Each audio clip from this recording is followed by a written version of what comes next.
everybody. Welcome to In Production. On time. We are on time. 2 o'clock. We actually prepared today. Yes. No. No. Yes. No. Yes. No. Sorry, Daniel Bryan, Baby Seal Troll Force Button. Whoa, Daniel Bryan. Yeah, he's coming back. I know. We also watch wrestling, in case you didn't know what that reference was to. Daniel Bryan, look him up. Watch his matches with Kane. Some of the funnest things when they were tag team partners. Yeah. Super fun stuff. So, to start off the show, we would like to show you, we've got some stickers here. We've got, of course, the CRFTSHO stickers. This little box here is for us to give you a little love message, a special message to you. We also have our Baby Seal Troll Force stickers that we can do like money. Oh. That's how we roll. Just like that. Baby Seal Troll Force. Now I gotta clean them all Yeah, up. your kids are coming in, right? Where's Dawson? We got these Baby Seal Troll Force stickers. If you want one, make sure to subscribe. We're gonna have a Patreon soon. I might even just put them up.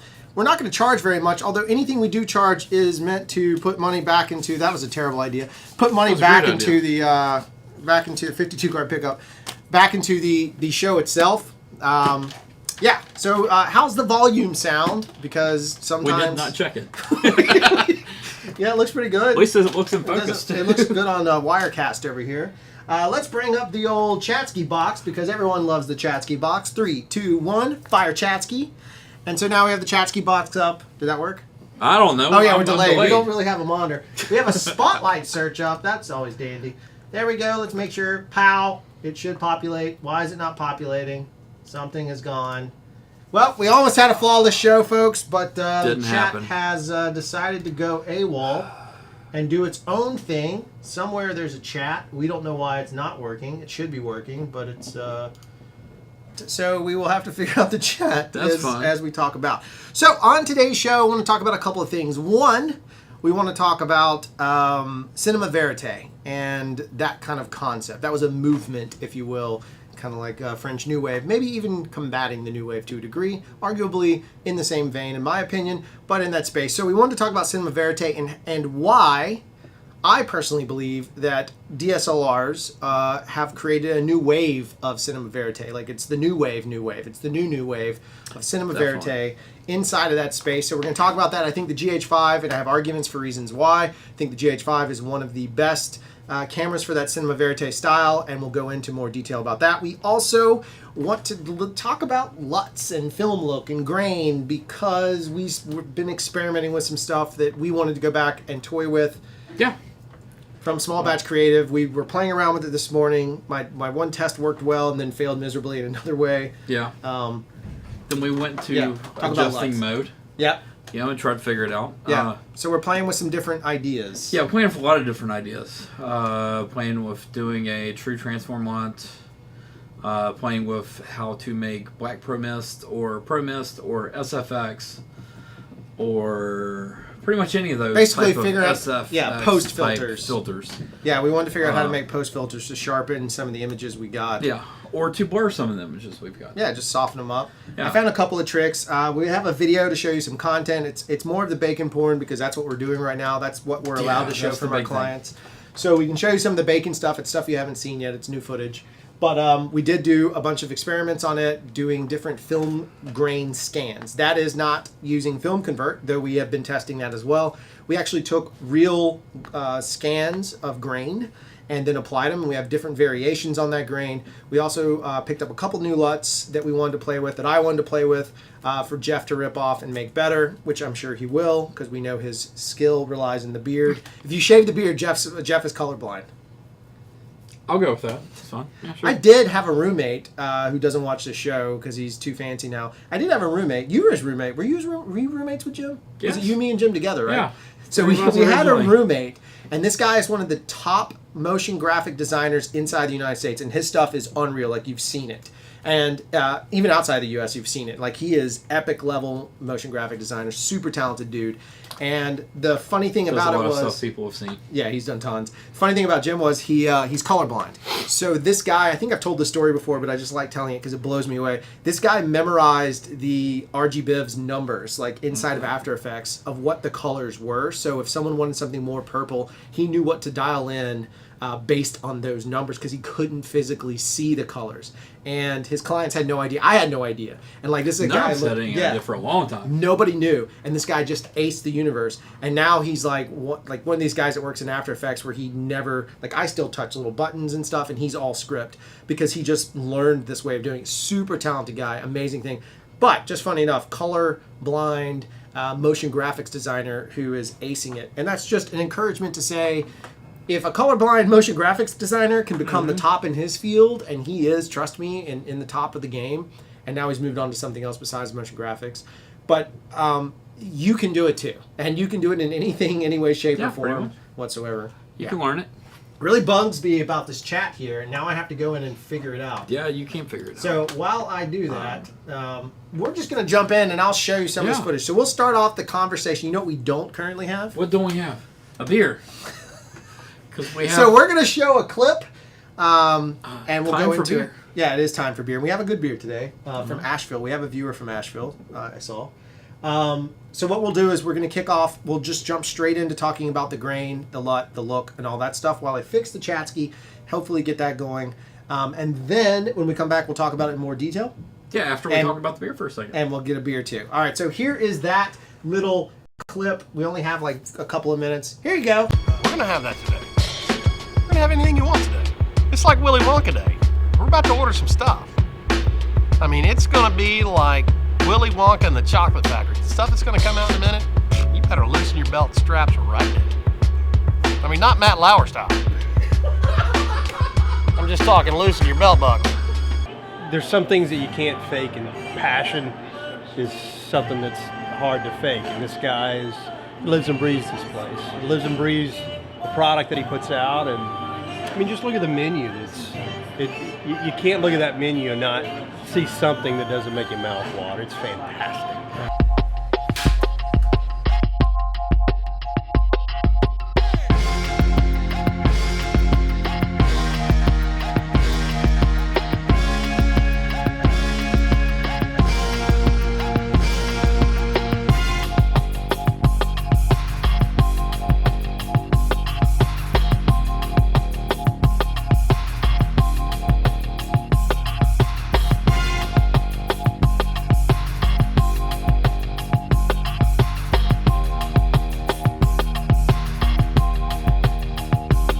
Walks into a place of business and he says, tell me what you're selling.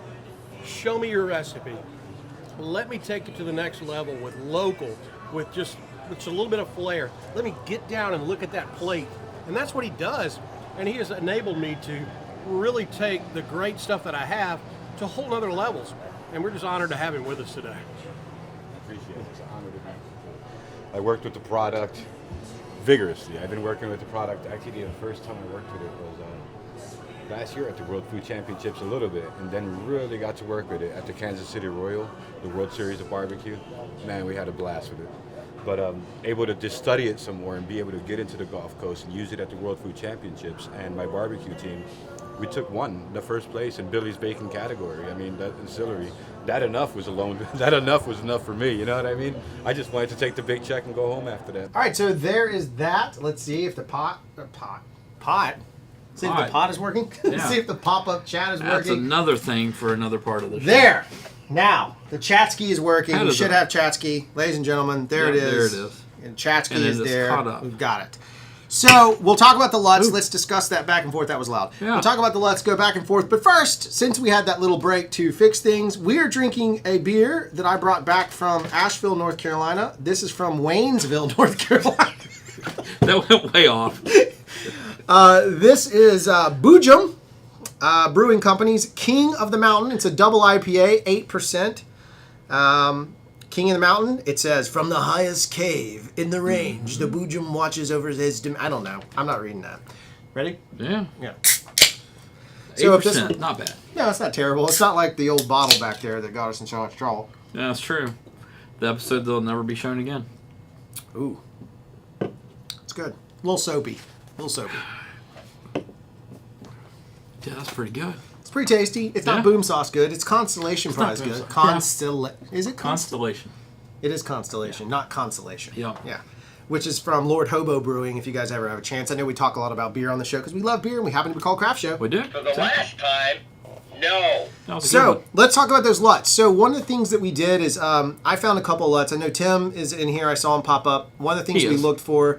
I'm currently obsessed with old film LUTs. I've been that way for a long time just because I'm trying to emulate a certain look for a certain project coming up. So we've been doing a lot of testing. And one of the things that both Jeff and I wanted to look for were just, we can make them ourselves, but where's some like starting platforms for me to use as temporary setups that we then strip off when I deliver it to Jeff. Meaning, I put all my clothes on, then I take all my clothes off and go into Jeff's office. That's what we mean by... No? No. No. So we put a LUT on some of our footage, and then we go from there. If you don't know what a LUT is, lookup table. What's the science behind it? Because I could care less. It's a lookup table. There it is.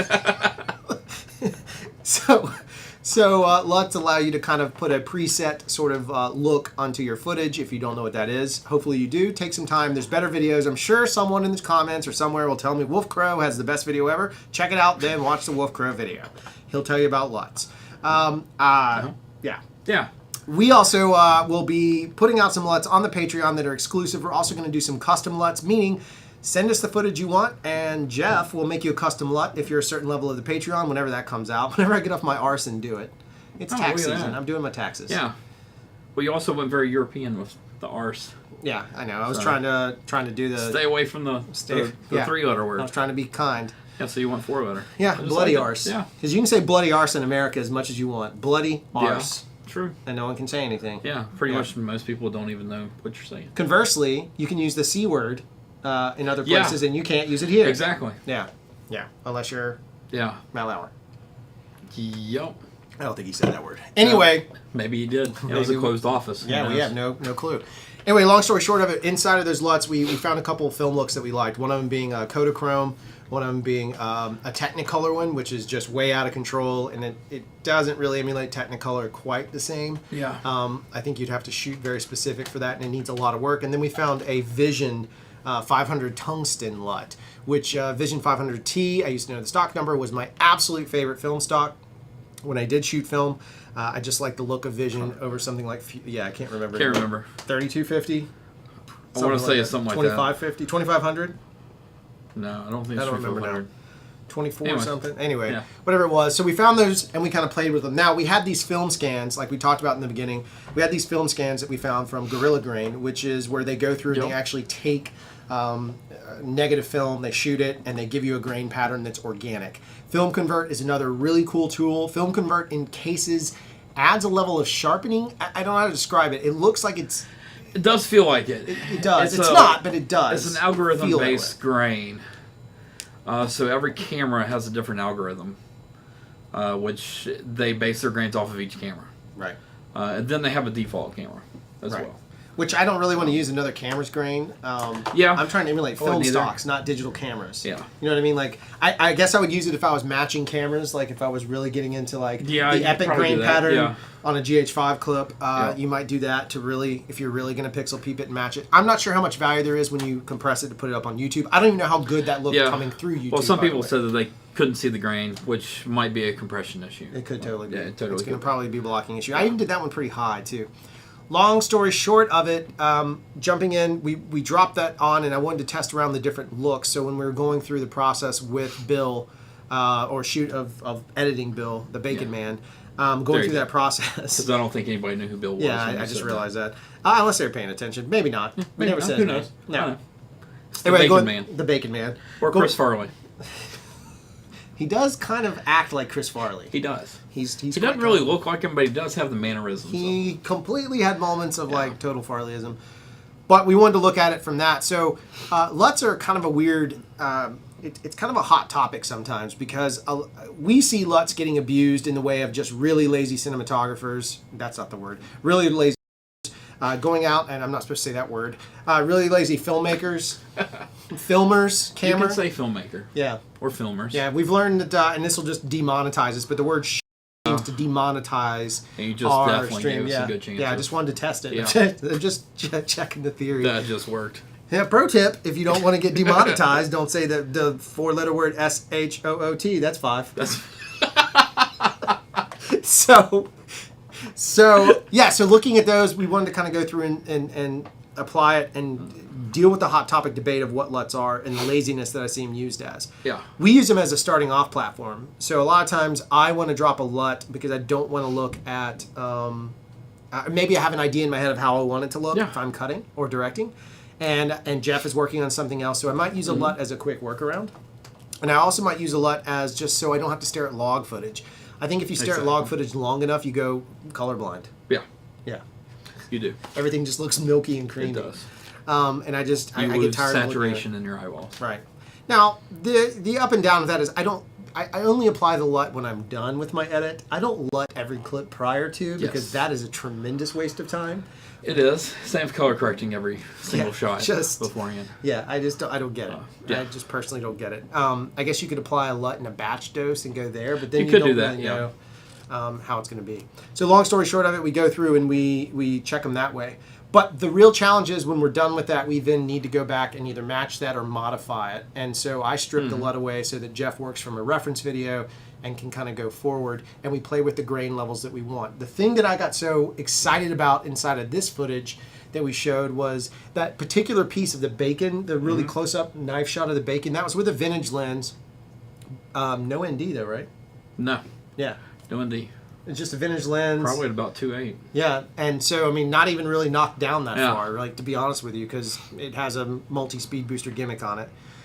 But in order to do it, Jeff had that lens. I love the way that lens looks, but more importantly, that lens gets that creamy, crazy effect at the 1.7 mark. It does, yeah. So at the 2.8, it's still a fairly clean piece of glass, and it matches the Leicas pretty well. It's an old Japanese Minolta lens. Compared to our release shoot. Right. Which was all was Sigma. Yeah, well, it was also CPs. wide. I mean, it was wide open. WFOs. Yeah, but it was a wide open that Minolta lens. Right. So it got really creamy and bloomy. Right. For the main interview piece that we did. But what I loved about that is the way the bacon looked, and that's the big thing. I did too, yeah. Once that grain hit it, it really softened the image. There's also shots in there that are on the Sigma, and what I really loved was any of those interview pieces were all shot on the Sigma, and that's the 18 to 35 art. At a 1.8. I know I said 2.8 last time. My apologies. Good grief. But on a 1.8, and then when we dropped the grain on, suddenly that image just kind of smoothed out really nicely. And then that LUT did what I was supposed to do. It just gave me a color to balance off of, to start off of. But the grain aspect of it, and then the test we've been doing with using Film Convert and some other tricks in After Effects to simulate that of like a Pro Mist filter and a Soft FX filter are absolutely insane. So what we're excited about now is we can really soften this image even further, and the quality coming out of it doesn't seem too sharp. It doesn't feel like it's a razor. It feels instead like it's got this real kind of clean filmic look to it. It does. The grain could have been dialed back in a few spots, but we wanted to experiment with it and go from there. Yeah, we're doing experiments right now. So. Yeah, I mean, that's all we're doing. So what is your take on LUTs? I know that everyone has an opinion on it. If you have a question, comment, or thought, throw it in the comments. If you're watching this the second time, if you're listening to this on the audio stream that we're going to attempt to do finally, damn it, then I don't know what to tell you to do. Jump onto YouTube and post the comments there, and you can quote the audio stream. If you're in the comments live right now and you want to say something about it, throw it in there. Jeff's going to review them out. Jeff, what do we have in those comments? The very last one is Thomas Eliza. Have you ever shot Black Frost, Pro Mist, or Shimmer Glass on the Sigma? We have not, actually. No. We shot a lot of Black Frost.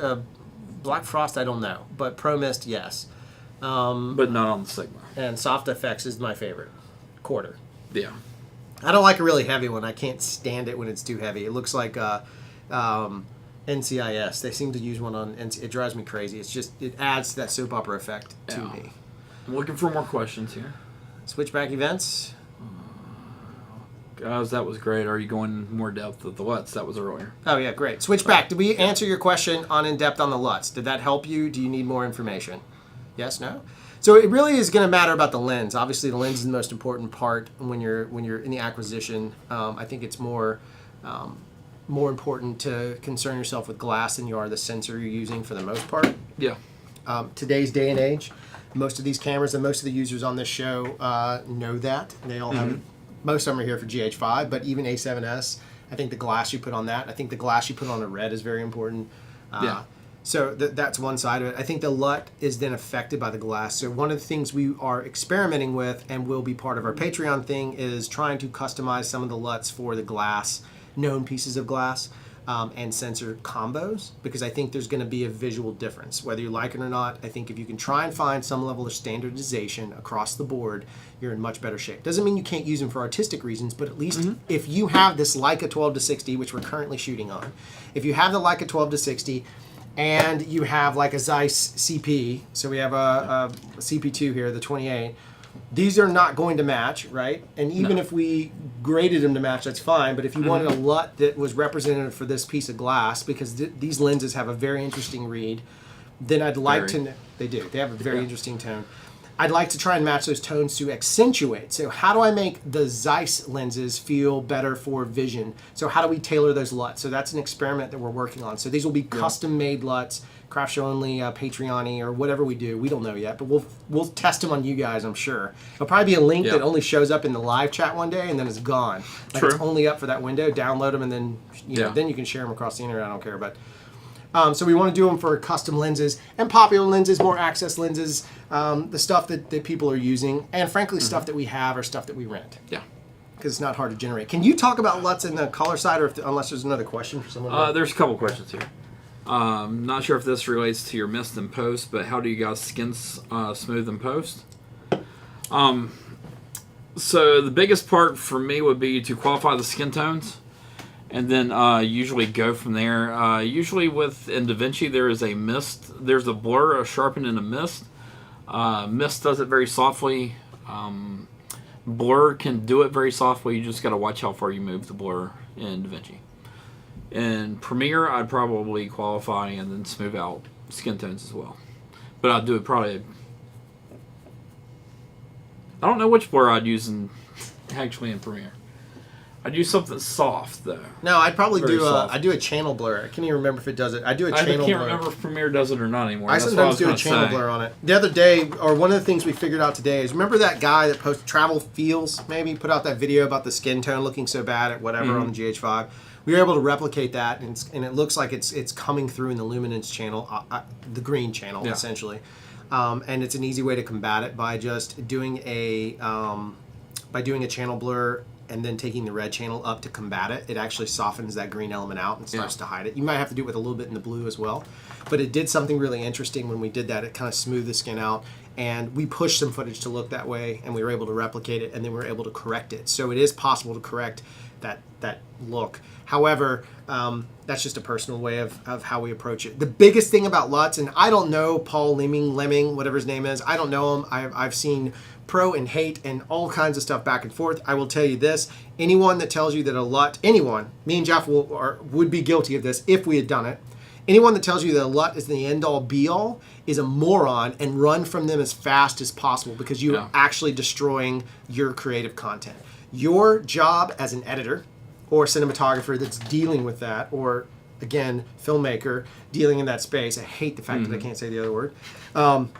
Dealing with it in that space is, that should be a look to start from, and you should build from that. Like, I would by no means just end all be all that. I would use a LUT in a raw form to show a client a general idea of something. Quickly. Like, this is what we're doing. But then if you don't, you're devaluing your own work. So you should be thinking about the LUT you're using before you even pull the trigger. The worst thing I've seen, the most annoying thing that we've seen, is when somebody goes out and shoots some really pretty footage, and they have no idea what LUT they're using. They just start throwing LUTs on it, like they're flavors of cake, and then just like, oh, I can eat it now. And there's no thought process. It's like cooking a good meal. You want to mix the ingredients correctly to kind of make it work in that space. So anyone that tells you a LUT's the end all be all, no. It's just a starting point for you to get creative and push yourself. You don't have to be a DaVinci person. I'm not. I'm not. Yeah. I was a color. What was it, Apple one? Was it called Color? Yeah. Colorista. No. There's Color too, Apple Color. Apple Color is what I learned, and that's how I learned to color came in the grade. film, or in Final Cut afterwards. Yeah. That's how old I am with it. Anyway, I learned on color, and then now that we're in Premiere, I just deal with Lumetri. It's not my favorite program. It does what it needs to do. But dropping a LUT in, I can get it where I need it to be. Yeah. If I'm looking for a Rec 709 LUT, then I go out and just flatten it ourselves. There's tutorials. We've shown you guys how to do it. If you want another one, we'll go into more detail. But I think if you're just going for that 709 clean look, you're better off flattening and doing it yourself. Yeah. I think so. Way more than using a LUT. If you're just trying to get to 709, if you're using the LUT to get yourself a little bit of style, like to kick off an idea, kind of like when you build something with fonts and you use different fonts, you cycle through them to see which one looks the best. I'm sure James Dean Anderson, if he were here, would tell me some other way, but that's the way it goes. So I don't know. I saw something in the comments about the limbing thing, so I'm not limbing thing. I'm not praising or I don't slam anybody for their business or their sales or their creative approach. That is their business. I'm just saying it's not the end-all be-all. Just approach LUTs as a starting point and not the final point, unless you're in an absolute insane hurry, which is a totally different beast. It is. Yeah, I'm going through with the limbing LUT and that. I think Ishii St. Paul Limbing has a vlog to 709. I really don't know. I've heard that he has a transform for 2020 709. I don't know if it's a real one or not. Never used blooms myself either, but yeah, and all these guys are probably really nice people, and probably, I don't know if they know what they're doing or not. But yeah, like you said, LUTs are not the end-all, be-all.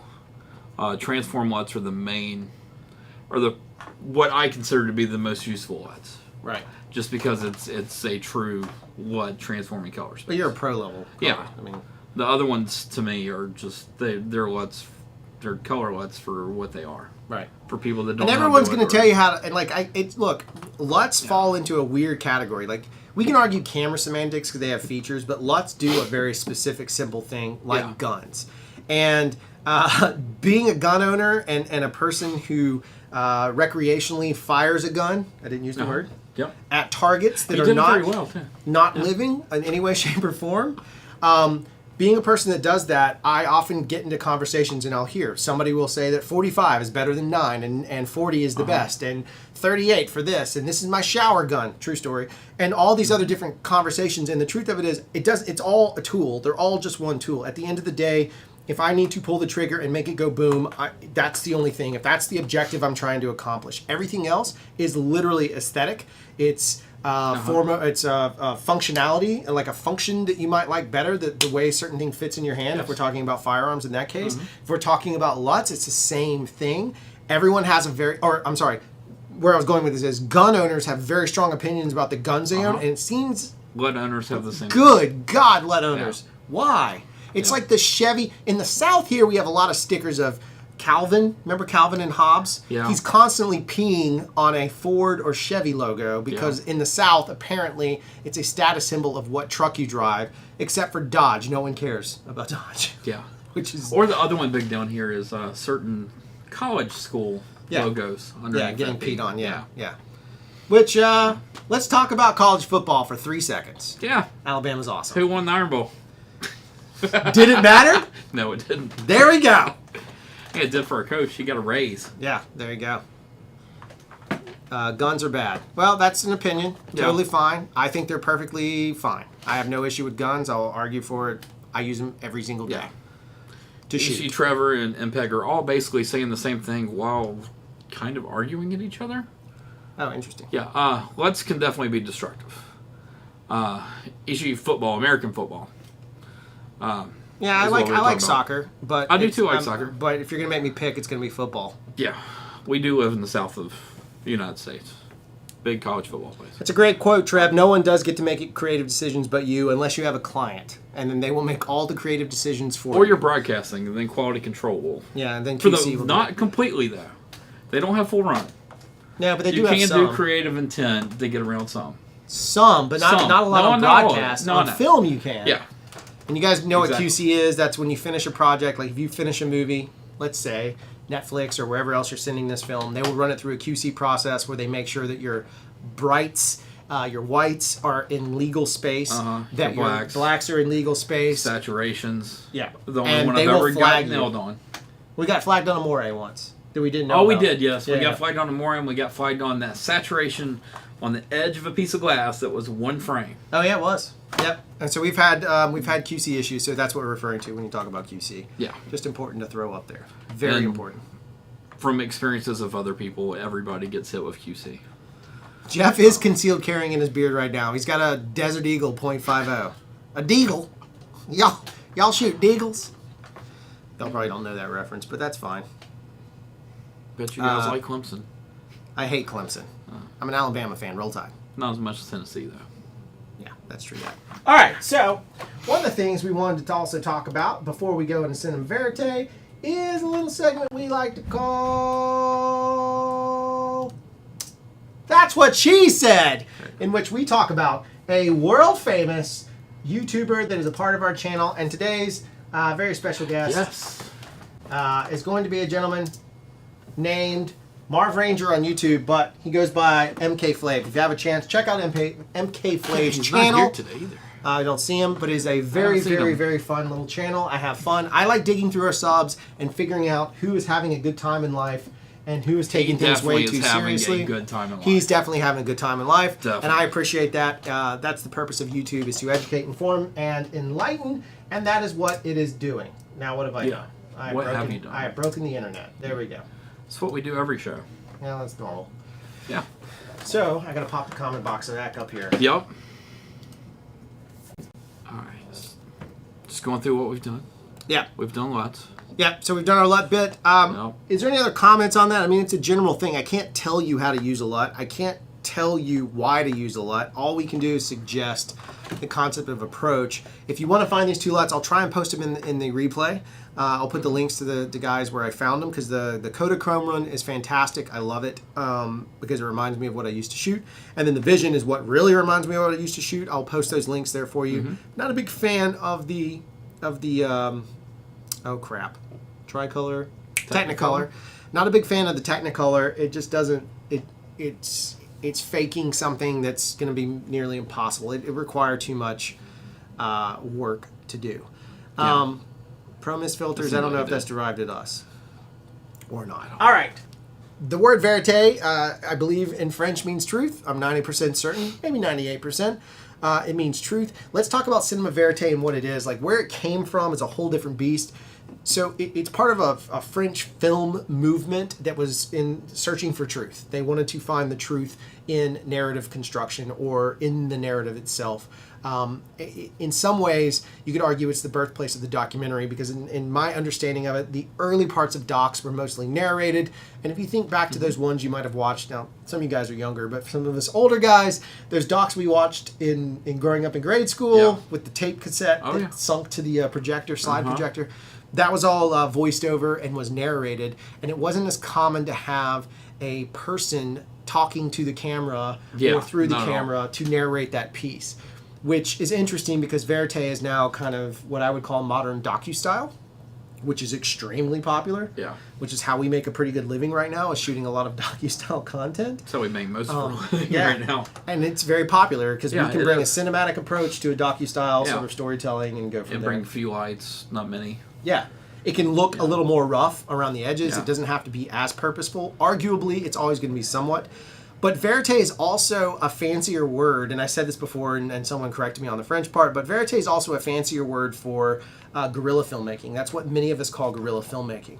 And the interesting side was 16 mil. When 16 millimeter cameras got more and more prevalent and exposed out there, it made verite, that movement, it was also called like the direct movement in the US, but it made that movement a little more popular, because suddenly you had smaller cameras where you could kind of sneak those shots away a lot better.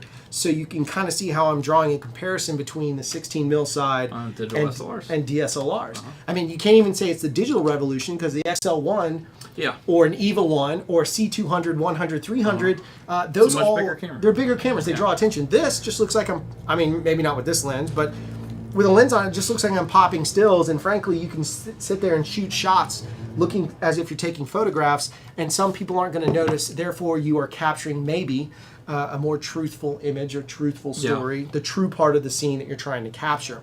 That other side of that verite is that handheld look, We've seen that. We've Yeah. seen that daylight, a lot of daylight primary look. A lot of YouTube is technically falling into what I would call a verite sort of spacing. Yeah. It's a hack now. It's not a full verite, but it's in that sort of spacing where people are kind of manipulating it around. So you might sit around and say, well, what about like dolly shots? Because if you go back and watch things like The French Connection, which Yep, is part that's New what I was Wave, gonna think. but there's a little verite element. There where totally is. They're in a car chase. They're in the back Uh-huh. of the car. They weren't doing a lot of process trailer work. They're literally shooting it on the street, in the car. It's rough. It's gritty. It's got that vibe to it. It just feels more like you're in that position. Paul Greengrass, his films, even Bourne Ultimatum, people hated the shaky cam, but it made me feel like I was more in Bourne's story. Like for me personally. Oh, yeah. I was involved. Uh-huh. So when the camera goes off the ledge, and my favorite That's shot of what all time, goes when the into the camera window. goes off the ledge Yeah. into the window following the stunt operator, Yep. I feel like I'm really part of that. I feel like I'm truly in that environment. You really are. Because you really are. In a way. So there's an aspect of considering cinema verite isn't just a style or a movement.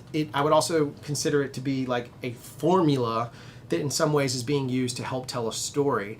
And so It is. some of what we did in that pilot we showed was kind of cinema verite because we were letting the actors be within their own space. We had a light 360. We had to consider that. So there's a hybridization. The concept of like it has to be black or white all the time, and this is just preposterous. That's like the I think worst. so.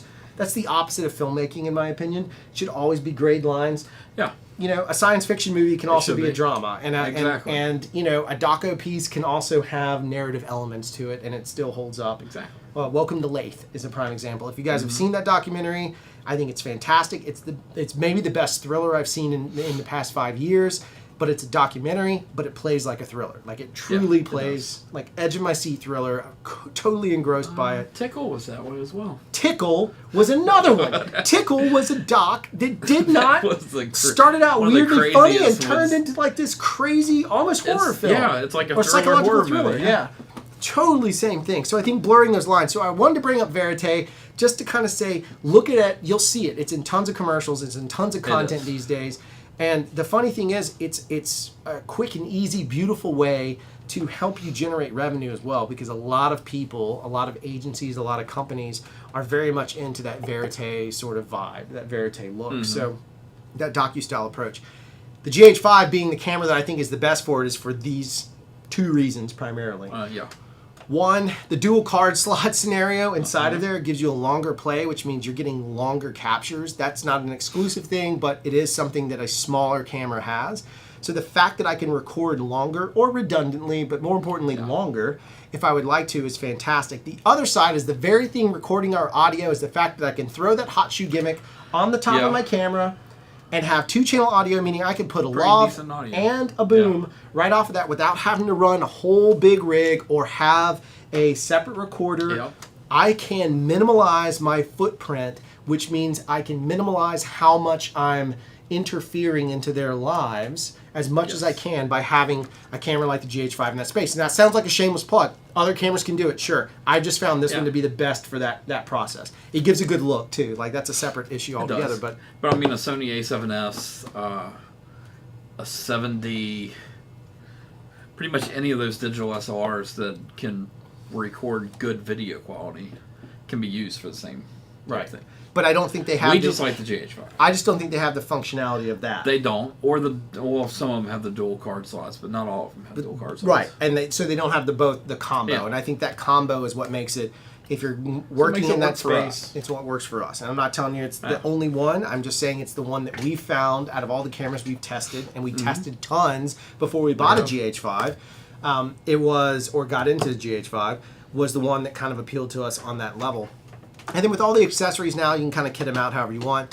But the point of the verite is to limit that amount of kitting, in my opinion. It should be the smallest exposure, footprint rather, that you can get. And it works for making... it works for making more documentary run and gun kind of stuff in big cities where you have to have... Permits and such. Permits for tripod It's a great way to walls and skirt stuff all like that stuff, Yeah. And just kind of make it work. It looks like you're shooting a still camera. And most of you guys know that. I just want to reiterate the point that it's a fascinating thing, just kind of looking at film history and looking back to the future and saying, wait a second, the DSLR revolution isn't just giving us a whole nother look and putting the cameras in hands of filmmakers that may not have the money to afford it otherwise. I think it's also creating a new style. I mean, look at how much content. This is an open debate. Let's talk about it in the comments or in the chat ski. Look at how much stuff is being done that way now, that verite style. Even if it's narrative, you'll still see that verite style. I see it all over the place. Why do you think so many GH5, whether they know it or not, GH5 is the one I'm picking on, but so many camera users, I should say, shoot these test videos? What do you think those test videos essentially are?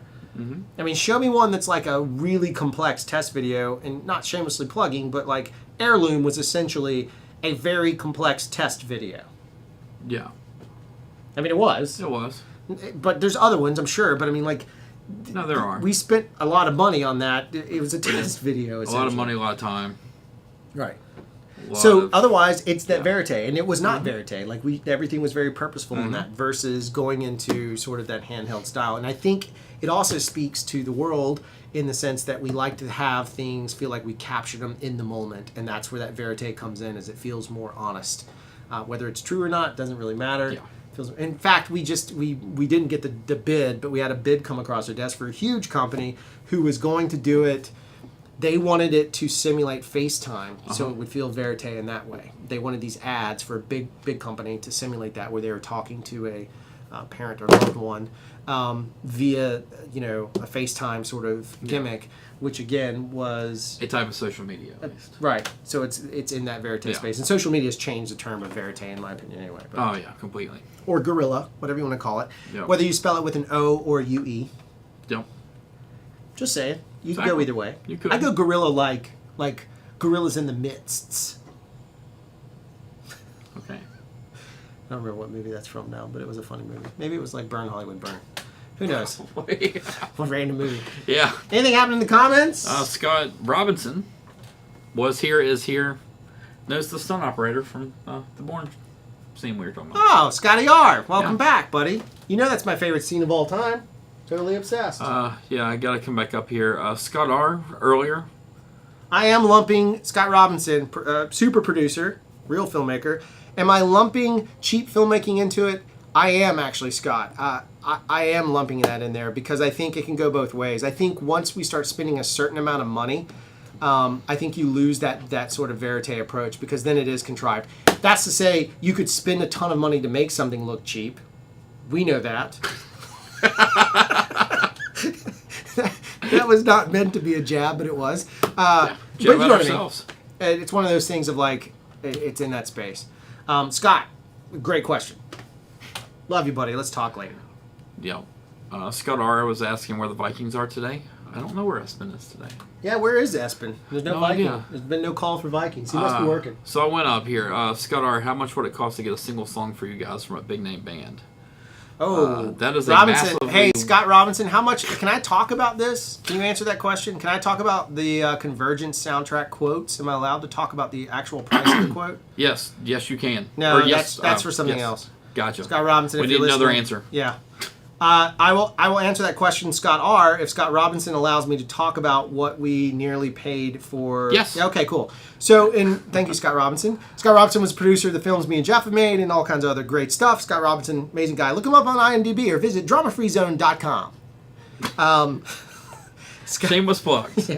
No, so when we were, Scott R., when we were doing Convergence, there's a section in the middle of the film where I wanted to have, because the film takes place in 1999, and I was trying to find iconic 90s songs, and the song I wanted to get was Hey Man, Nice Shot by Filter.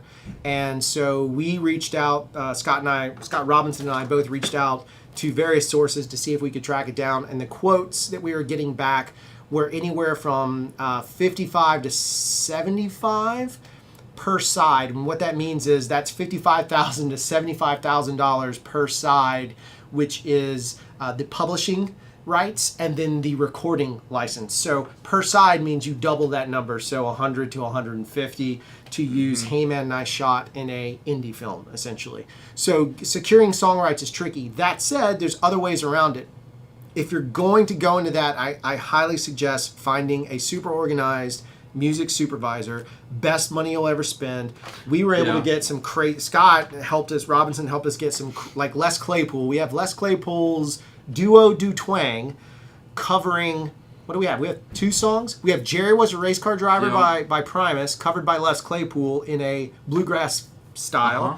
And then we have the Pipeline. What song is that called? think that is Pipeline. Pipeline, I believe, which I don't know if that's Dick Dale, but whoever did no, that's the Ventures. But Pipeline, also covered by Les Claypool, Duo Du Twang. So that's a double licensing thing. We got those for a very reasonable rate. So Music Super helped us close those deals. In Convergence, I got Santa Monica. You know that Still did. Living with Your Ghost, which is a great song for multiple reasons. Again, was trying to set up a 90s thing. I was able to get that song through a music supervisor for a very reasonable rate. Expensive, but reasonable rate. So I think when you get into that side of it, it's always a fine line, and Scott can say something, Robinson can say something if he wants in the comments, but one of the challenges with and Scott is a very good producer about trying to make music happen, but sometimes producers don't fully grab, and sometimes directors don't fully understand the cost amount that goes into it. So a ton of money is going to go into a single song for up to 30 seconds when that same amount of money could be spent in better production value. And you can argue both ways. Like, I've heard the producer side of it. I think at one point I was really pushing for more music on something, and Scott was like, look, if you don't spend it here, I'll show you where we can do it here. And his advice saved the movie and fixed another problem. And I've had other moments where in other projects I wish I would have spent the money on music just to clear up better sounding songs. I agree. If you're into music at all, that's kind of a big one. And that's what we know the most, guys. I mean, at the end of the day, Jeff and I are filmmakers first. Like, all the stuff about GH5, all the stuff about this other junk, that's all secondary. Our birth, our background, our origin story, if there were a Marvel films about Jeff and Drew, Beard and A-hole, would Beard be... and A-hole, the K-turd story. The K-turd story would be an origin story of us working in cinema, working in motion pictures, movies. That's what we did prior to commercials, prior to all that stuff. That's where our focus is, and that's where our hearts are. And so we love being able to bring that cinematic approach to the commercial world, but we started out in that space. And the reason why that's valuable is because that's where we carved out. So a lot of the info we give, I know I give a lot, and it may be, some of it may be like a little bit over the heads, and some of it may not be as palatable, but it is all like truth. At least failures, successes, whatever you want to call it, we've been through a lot of them. I'll leave them alone. Trev has a question. Is cinematography just a vehicle for the story? And if so, aren't the cost of the tools ancillary to the goal of telling the message? Cinematography, well, look, let's... Scott, It is definitely a vehicle for the story. it is very much. But I mean, our department is. Yeah, Sound all design, departments yeah, are. everything at the end of the is. day. Yeah, and they're all just vehicles I mean, you for can't- the story. Trust me, I made a movie that had no art department. And it, like, the director thought that, like, We've done A a couple that kind of really did. a scientist only needs a beaker on his desk to tell you that he's a scientist. Does that tell you that that person's a scientist? No, maybe they're making meth. Maybe they just bought a weird drink that comes in a beaker. Maybe it's called science Beaker. shots. Maybe it's called beaker juice. Beaker. It's our new sports energy drink from the makers of CRFTSHO. No, I think there's a lot of details that have to go into it, and that's where the budgets get crazy. Like, if we ever did a full show on budgets, which would bore most of you to death, though it's the most important part, you would soon see where that money goes. It is a lot of people think it just goes into exorbitant salaries, and sometimes it does, certain companies. Sometimes, yeah.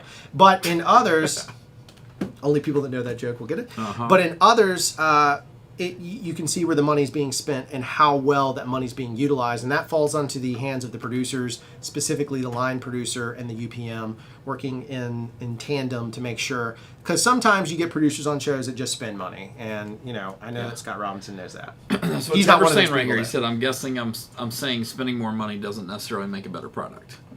Absolutely. Yes and no. It Yeah. does. Yes and no. Yeah, that's tough because yes. It is. It could make a better product because you can get a bigger actor involved. And let's face it, nobody goes to see a movie for Yeah. DPs. No. A select Unless- few. Yeah, A select few.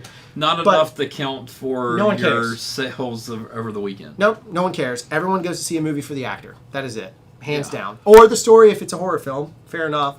But the majority of people go to the theater to see an actor, someone they like, somebody they're into. If it's not a legacy piece, something like Star Wars is different. That's a huge brand. Yes. Something like Get Out was different because they were pretty much no names with the exception. It was a word of mouth thing too once they came out. Those are the flukes, and that's why people get excited about them. But if you look Marvel at would definitely be in there with Star Wars. People will go see it. Yeah, now. but not now with Chris Pratt. Yeah. Chris Pratt, people go see it for Chris Pratt. True. But And maybe even all. Tony Danza. I'll go mean, see Tony anything Stark. with Tony Danza. Tony Danza's Tap Dance Extravaganza was a metal band I once heard of. That's the greatest name for a band ever. Yeah. Scott Robinson also brings up a great point. You also have to spend a certain amount of money for the serious people, or the salespeople, or the actors to take you seriously. That is absolutely now that's coming from That is a very producer true. who's working on producing movies right now. Like, if you great response to that. If you guys want the truth, that's the hard truth. It is very Not true. to say you can't do it. Think about Blair Witch or Paranormal Activity, both horror films, sure. But that's not what sold those. What sold those is they innovated on a concept. Paranormal Activity, no cast. I don't even know anybody in that movie. I don't think anyone's ever gotten a career from those. Hopefully they have, but those films did well. The director did. Oh, that's true. Those films did well because they broke through and created a new sort of genre. Like Paranormal Activity took the found footage to another level. It kind of put it verite, not to circle back, but it did because it made you feel like you were really there because it was all like shooting on little low budget cameras and that kind of vibe. And Blair Witch was shooting on 16 mil, although it had a little more purpose. No other film had ever done that before. Yeah. No other film had had people addressing the camera and filming themselves and that. Nobody had ever There done had been films, but nothing had been that successful. Nothing in that successful frame of film footage. Right. So the micro budgets can do it. You just have to be able to push through and figure out. Your story has to be so strong that it carries, which is, I mean, that's like finding a diamond wrapped in gold, covered in amber, with magic unicorn K-turds on it.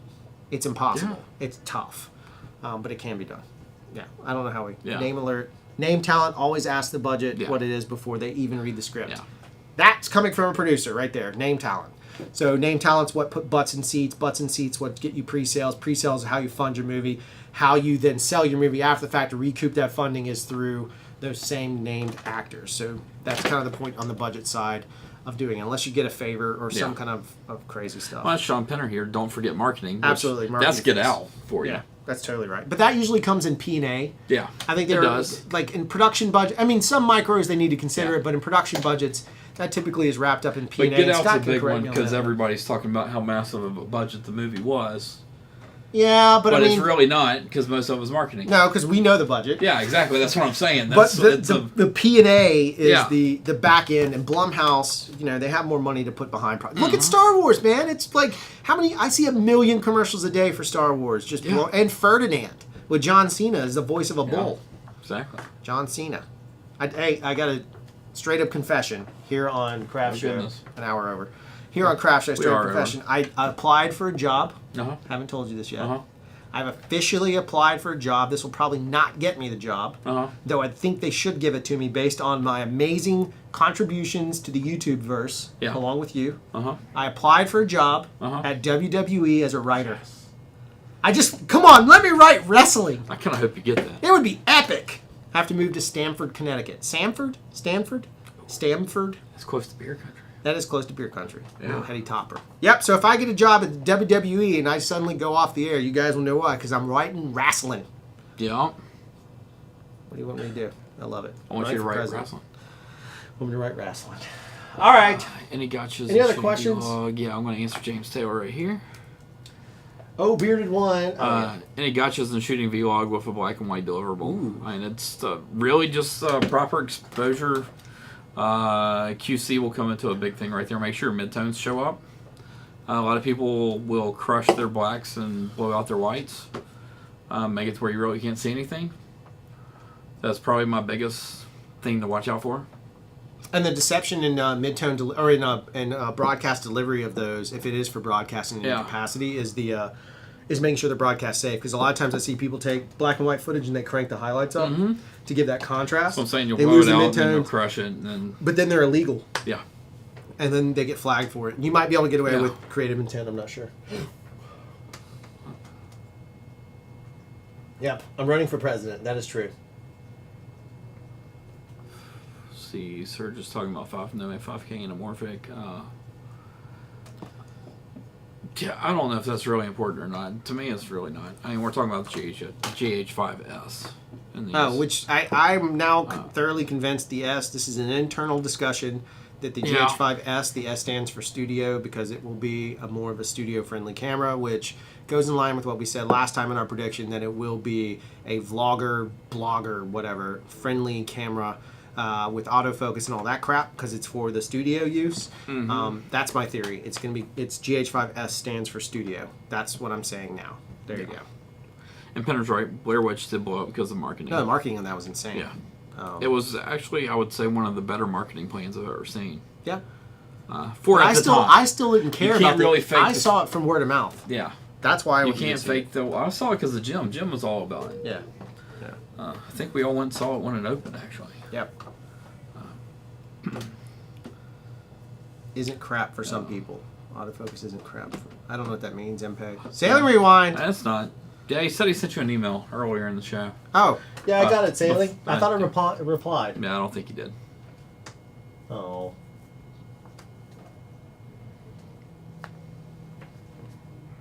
Is the bearded guy Amish? Yes, he's Amish, sir. I am not Amish. He's Armish. I didn't even see that. Oh, there it is. That's from Sailing. Yeah. You should expect those zings from him.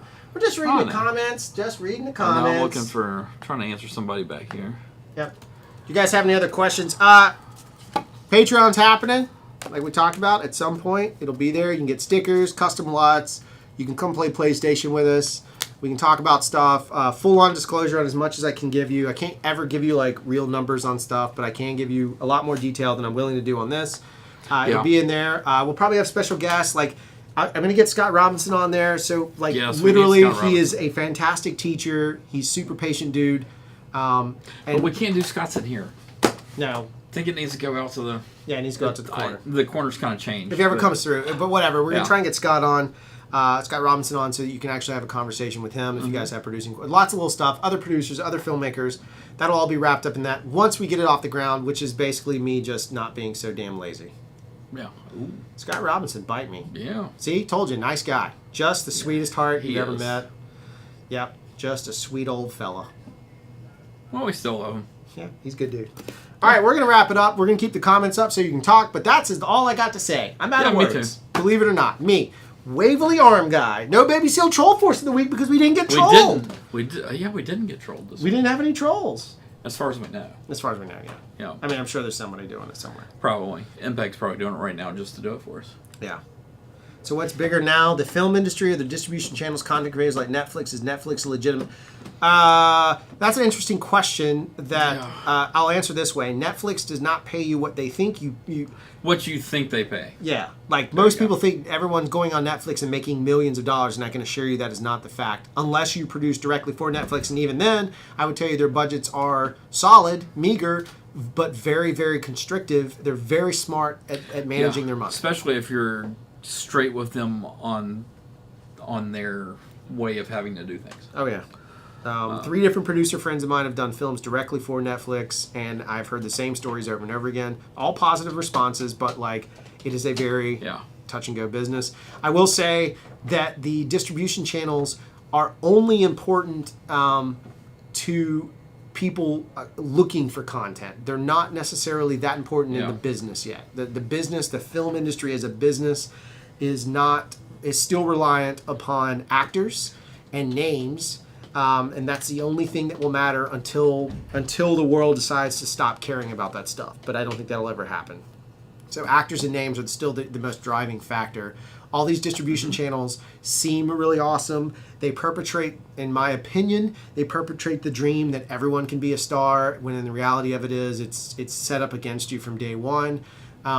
So you're fighting it's uphill both ways. It's next to impossible. But those that can weather that fire and come out, there are a few that can make it.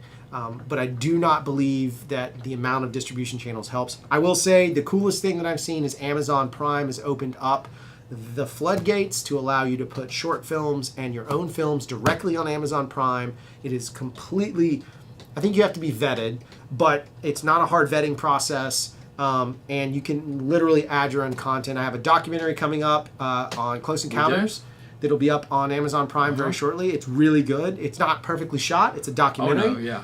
It's shot over multi-years. 6 years it took. Yeah. But it's a really cool story. We have a short film up right now that was shot on the Red called The Saturday. Yeah. That's up on Amazon Prime. So you can add your own content to Prime, which I think is fantastic, but Netflix is a whole nother beast. Netflix is kind of like the gold standard of that at the moment, but they're also very tricky. The other thing that you have to consider with all of these distribution platforms, Amazon's a little more upfront, but they don't really show you the numbers. They don't have to. So you don't actually know what your streaming results were. So your VOD transactional or your VOD subscription, which is video on demand, those moments aren't always given to you with super detail. So as a producer, I can tell you it's really frustrating for me and Scott Robinson. I trashed you on the site just the other day, damn it. Do a Scott show. Yeah, I know. Scott would be, he's fun, trust me. He's also like 700 feet tall and likes to dress as a sad clown. That's a callback joke. That's a years old callback joke. Anyway, yeah, so that's the Netflix Amazon thing. I'm gonna, YouTube has yet to produce a crossover movie star. So I hear. Yeah. Well, funny thing is, there are movies now hiring people with tons of subs. I'm going to be honest with you. Like that, I've seen a couple of movies cast actors and actresses, or I'm sorry, actors. It's all one word. That had a tremendous amount of followers. It's questionable. It's really rolling the dice. Would I make a good actor because I can talk on YouTube for an hour and a half? No. Damn right I would. I'd make the best actor you've ever seen. No. I can't act because I'm thinking about all the other stuff. I'm like, oh, look how he lit that, and I don't remember my lines at that point. I'm terrible. Yeah. Geoff. Where's the baby seals at? No. Right here. Can you hear them? No. No. N-O. Baby seals, just for you. All right, we're closing it out. Tom and Liza, we would do a 90-minute feature on GH5s if it was called for. Yeah, that's absolutely basically. right.